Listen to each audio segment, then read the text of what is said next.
Chapter 2. The Italian Renaissance. The modern, as opposed to the medieval outlook, began in Italy with the movement called the Renaissance. At first, only a few individuals, notably Petrarch, had this outlook, but during the 15th century it spread to the great majority of cultivated Italians, both lay and clerical. In some respects, Italians of the Renaissance, with the exception of Leonardo and a few others, had not the respect for science which has characterized most important innovators since the 17th century. With this lack is associated their very partial emancipation from superstition, especially in the form of astrology. Many of them had still the reverence for authority that medieval philosophers had had, but they substituted the authority of the ancients for that of the Church. This was, of course, a step towards emancipation, since the ancients disagreed with each other, and individual judgment was required to decide which of them to follow. But very few Italians of the 15th century would have dared to hold an opinion for which no authority could be found, either in antiquity or in the teaching of the Church. To understand the Renaissance, it is necessary first to review briefly the political condition of Italy. After the death of Frederick II in 1250, Italy was in the main free from foreign interference until the French king, Charles VIII, invaded the country in 1494. There were in Italy 5 important states: Milan, Venice, Florence, the Papal Domain, and Naples. In addition to these, there were a number of small principalities, which varied in their alliance with or subjection to some one of the larger states. Until 1378, Genoa rivaled Venice in commerce and naval power, but after that year, Genoa became subject to Milanese suzerainty. Milan, which led the resistance to feudalism in the 12th and 13th centuries, fell, after the final defeat of the Hohenstaufen, under the dominion of the Visconti, an able family whose power was plutocratic, not feudal. They ruled for 170 years, from 1277 to 1447. Then, after 3 years of restored republican government, a new family, that of the Sforza, connected with the Visconti, acquired the government and took the title of Dukes of Milan. From 1494 to 1535, Milan was a battleground between the French and the Spaniards. The Sforza allied themselves sometimes with one side, sometimes with the other. During this period, they were sometimes in exile, sometimes in nominal control. Finally, in 1535, Milan was annexed by the Emperor Charles V. The Republic of Venice stands somewhat outside Italian politics, especially in the earlier centuries of its greatness. It had never been conquered by the barbarians, and at first regarded itself as subject to the Eastern emperors. This tradition, combined with the fact that its trade was with the East, gave it an independence of Rome, which still persisted down to the time of the Council of Trent, 1545, of which the Venetian Paolo Sarpi wrote a very anti-papal history. We have seen how, at the time of the Fourth Crusade, Venice insisted upon the conquest of Constantinople. This improved Venetian trade, which, conversely, suffered by the Turkish conquest of Constantinople in 1453. For various reasons, partly connected with food supply, the Venetians found it necessary during the 14th and 15th centuries to acquire considerable territory on the mainland of Italy. This roused enmities, and led finally, in 1509, to the formation of the League of Cambrai, a combination of powerful states by which Venice was defeated. It might have been possible to recover from this misfortune, but not from Vasco da Gama's discovery of the Cape route to India in 1497–8. This, added to the power of the Turks, ruined Venice, which, however, lingered on until deprived of independence by Napoleon. The constitution of Venice, which had originally been democratic, became gradually less so, and was, after 1297, a close oligarchy. The basis of political power was the Great Council, membership of which, after that date, was hereditary, and was confined to the leading families. Executive power belonged to the Council of Ten, which was elected by the Great Council. The Doge, the ceremonial head of the state, was elected for life. His nominal powers were very restricted, but in practice his influence was usually decisive. Venetian diplomacy was considered exceedingly astute, and the reports of Venetian ambassadors were remarkably penetrating. Since Ranke, historians have used them as among the best sources of knowledge of the events with which they deal. Florence was the most civilized city in the world, and the chief source of the Renaissance. Almost all the great names in literature, and the earlier as well as some of the later of the great names in art, are connected with Florence. But for the present we are concerned with politics rather than culture. In the 13th century there were three conflicting classes in Florence: the nobles, the rich merchants, and the small men. The nobles in the main were Ghibelline. The other two classes, Guelph. The Ghibellines were finally defeated in 1266, and during the 14th century the party of the small men got the better of the rich merchants. The conflict, however, led not to a stable democracy, but to the gradual growth of what the Greeks would have called a tyranny. The Medici family, who ultimately became rulers of Florence, began as political bosses on the democratic side. Cosimo de' Medici, 1389 to 1464, the first of the family to achieve clear preeminence, still had no official position. His power depended upon skill in manipulating elections. He was astute, conciliatory when possible, ruthless when necessary. He was succeeded after a short interval by his grandson, Lorenzo the Magnificent, who held power from 1469 till his death in 1492. Both these men owed their position to their wealth, which they had acquired mainly in commerce, but also in mining and other industries. They understood how to make Florence rich, as well as themselves, and under them the city prospered. Lorenzo's son, Pietro, lacked his father's merits, and was expelled in 1494. Then followed the 4 years of Savonarola's influence, when a kind of Puritan revival turned men against gaiety and luxury, away from free thought and towards the piety supposed to have characterized a simpler age. In the end, however, mainly for political reasons, Savonarola's enemies triumphed. He was executed, and his body was burnt in 1498. The Republic, democratic in intention but plutocratic in fact, survived till 1512, when the Medici were restored. A son of Lorenzo, who had become a cardinal at the age of 14, was elected pope in 1513, and took the title of Leo X. The Medici family, under the title of Grand Dukes of Tuscany, governed Florence until 1737. But Florence, meanwhile, like the rest of Italy, had become poor and unimportant. The temporal power of the Pope, which owed its origin to Pepin and the forged donation of Constantine, increased greatly during the Renaissance. But the methods employed by the popes to this end robbed the papacy of spiritual authority. The conciliar movement, which came to grief in the conflict between the Council of Basel and Pope Eugenius IV, 1431 to 1447, represented the most earnest elements in the Church. What was perhaps even more important, it represented ecclesiastical opinion north of the Alps. The victory of the popes was the victory of Italy, and, in a lesser degree, of Spain. Italian civilization in the latter half of the 15th century was totally unlike that of northern countries, which remained medieval. The Italians were in earnest about culture, but not about morals and religion.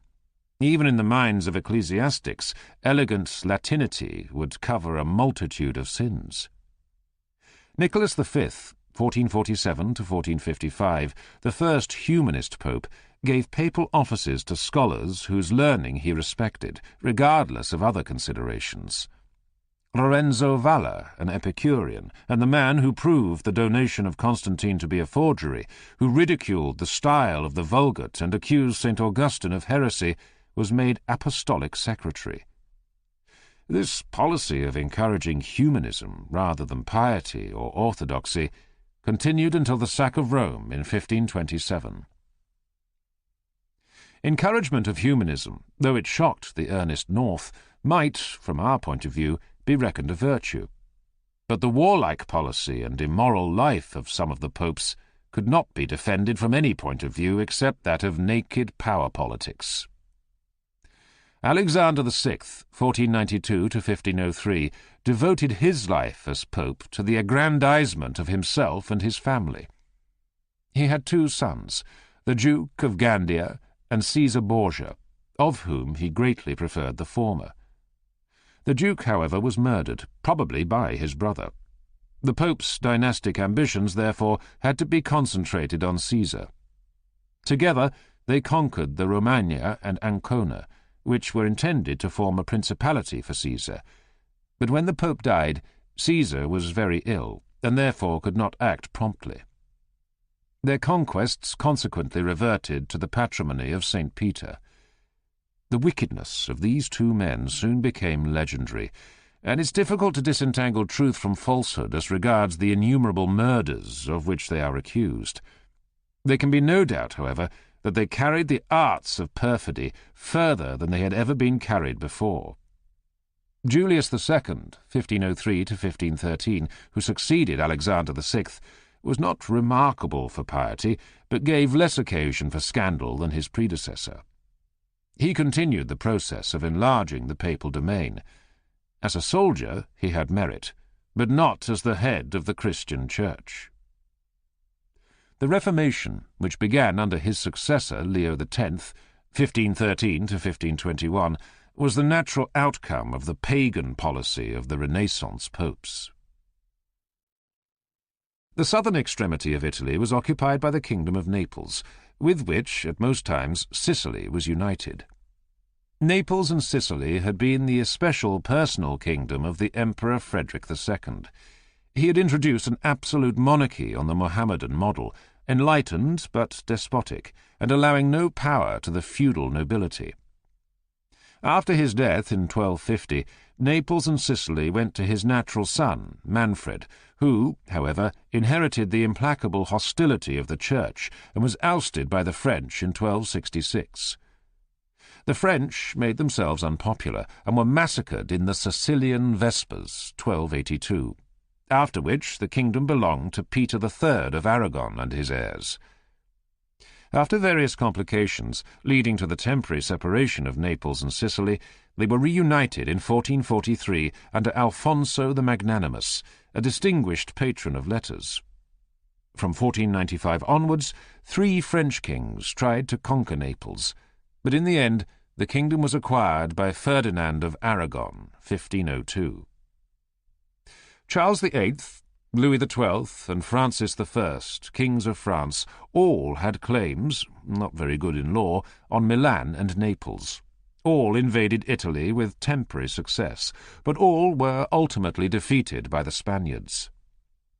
The victory of Spain and the Counter-Reformation put an end to the Italian Renaissance. Pope Clement VII, being an obstacle to the Counter-Reformation, and, as a Medici, a friend of France, Charles V, in 1527, caused Rome to be sacked by a largely Protestant army. After this, the popes became religious, and the Italian Renaissance was at an end. The game of power politics in Italy was unbelievably complex. The minor princes, mostly self-made tyrants, allied themselves now with one of the larger states, now with another. If they played the game unwisely, they were exterminated. There were constant wars, but until the coming of the French in 1494, they were almost bloodless. The soldiers were mercenaries who were anxious to minimize their vocational risks. These purely Italian wars did not interfere much with trade or prevent the country from increasing in wealth. There was much statecraft, but no wise statesmanship. When the French came, the country found itself practically defenseless. French troops shocked the Italians by actually killing people in battle. The wars between French and Spaniards which ensued were serious wars, bringing suffering and impoverishment. But the Italian states went on intriguing against each other, invoking the aid of France or Spain in their internal quarrels, without any feeling for national unity. In the end, all were ruined. It must be said that Italy would inevitably have lost its importance, owing to the discovery of America and the Cape route to the east. But the collapse could have been less catastrophic and less destructive of the quality of Italian civilization. The Renaissance was not a period of great achievement in philosophy, but it did certain things which were essential preliminaries to the greatness of the 17th century. In the first place, it broke down the rigid scholastic system, which had become an intellectual straitjacket. It revived the study of Plato, and thereby demanded at least so much independent thought as was required for choosing between him and Aristotle.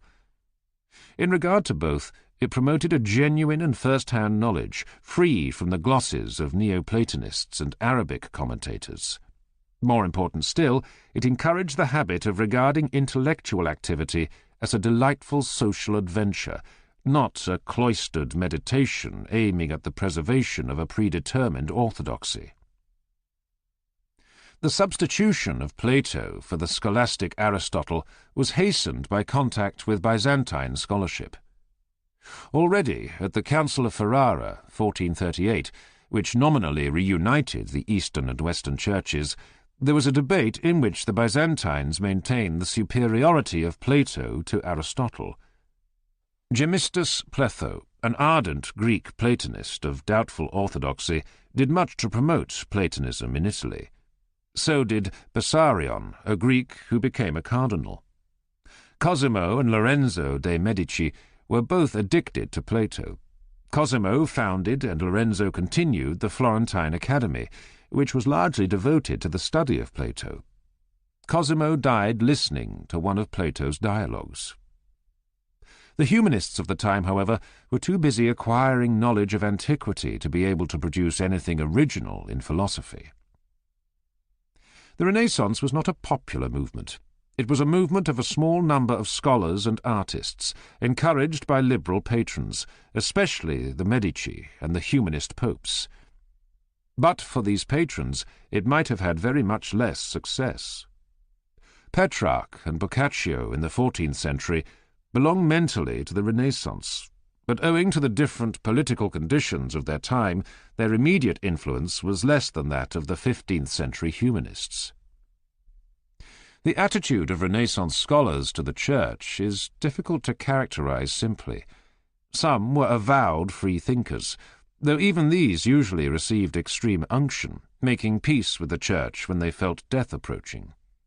Most of them were impressed by the wickedness of contemporary popes, but were nevertheless glad to be employed by them. Guicciardini, the historian, wrote in 1529, "No man is more disgusted than I am with the ambition, the avarice, and the profligacy of the priests, not only because each of these vices is hateful in itself, but because each and all of them are most unbecoming in those who declare themselves to be men in special relations with God, and also because they are vices so opposed to one another that they can only coexist in very singular natures. Nevertheless, my position at the court of several popes forced me to desire their greatness for the sake of my own interest. But, had it not been for this, I should have loved Martin Luther as myself, not in order to free myself from the laws which Christianity, as generally understood and explained, lays upon us, but in order to see this swarm of scoundrels put back into their proper place, so that they may be forced to live either without vices or without power." This is delightfully frank, and shows clearly why the humanists could not inaugurate a reformation. Moreover, most of them saw no halfway house between orthodoxy and free thought. Such a position as Luther's was impossible for them, because they no longer had the medieval feeling for the subtleties of theology.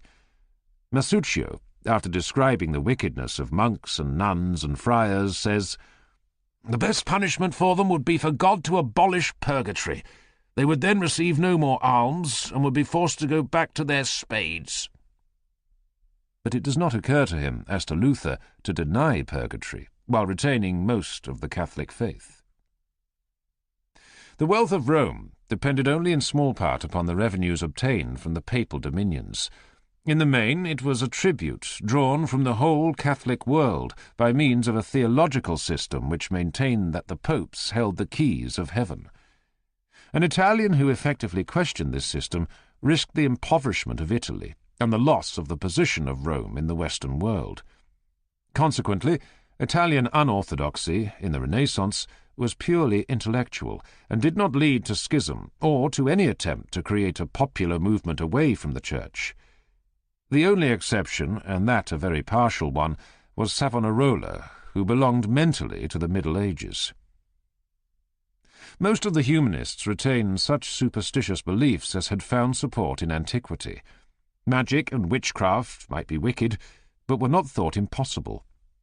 Innocent VIII, in 1484, issued a bull against witchcraft, which led to an appalling persecution of witches in Germany and elsewhere. Astrology was prized, especially by freethinkers. It acquired a vogue which it had not had since ancient times. The first effect of emancipation from the Church was not to make men think rationally, but to open their minds to every sort of antique nonsense. Morally, the first effect of emancipation was equally disastrous. The old moral rules ceased to be respected. Most of the rulers of states had acquired their position by treachery and retained it by ruthless cruelty. When cardinals were invited to dine at the coronation of a pope, they brought their own wine and their own cupbearer for fear of poison. Except Savonarola, hardly any Italian of the period risked anything for a public object. The evils of papal corruption were obvious, but nothing was done about them. The desirability of Italian unity was evident, but the rulers were incapable of combination. The danger of foreign domination was imminent, yet every Italian ruler was prepared to invoke the aid of any foreign power, even the Turk, in any dispute with any other Italian ruler. I cannot think of any crime, except the destruction of ancient manuscripts, of which the men of the Renaissance were not frequently guilty. Outside the sphere of morals, the Renaissance had great merits. In architecture, painting, and poetry, it has remained renowned. It produced very great men, such as Leonardo, Michelangelo, and Machiavelli. It liberated educated men from the narrowness of medieval culture, and even while still a slave to the worship of antiquity, it made scholars aware that a variety of opinions had been held by reputable authorities on almost every subject. By reviving the knowledge of the Greek world, it created a mental atmosphere in which it was again possible to rival Hellenic achievements, and in which individual genius could flourish with a freedom unknown since the time of Alexander. The political conditions of the Renaissance favoured individual development, but were unstable. The instability and the individualism were closely connected, as in ancient Greece. A stable social system is necessary, but every stable system hitherto devised has hampered the development of exceptional artistic or intellectual merit. How much murder and anarchy are we prepared to endure for the sake of great achievements, such as those of the Renaissance? In the past, a great deal. In our own time, much less. No solution of this problem has hitherto been found, although increase of social organization is making it continually more important.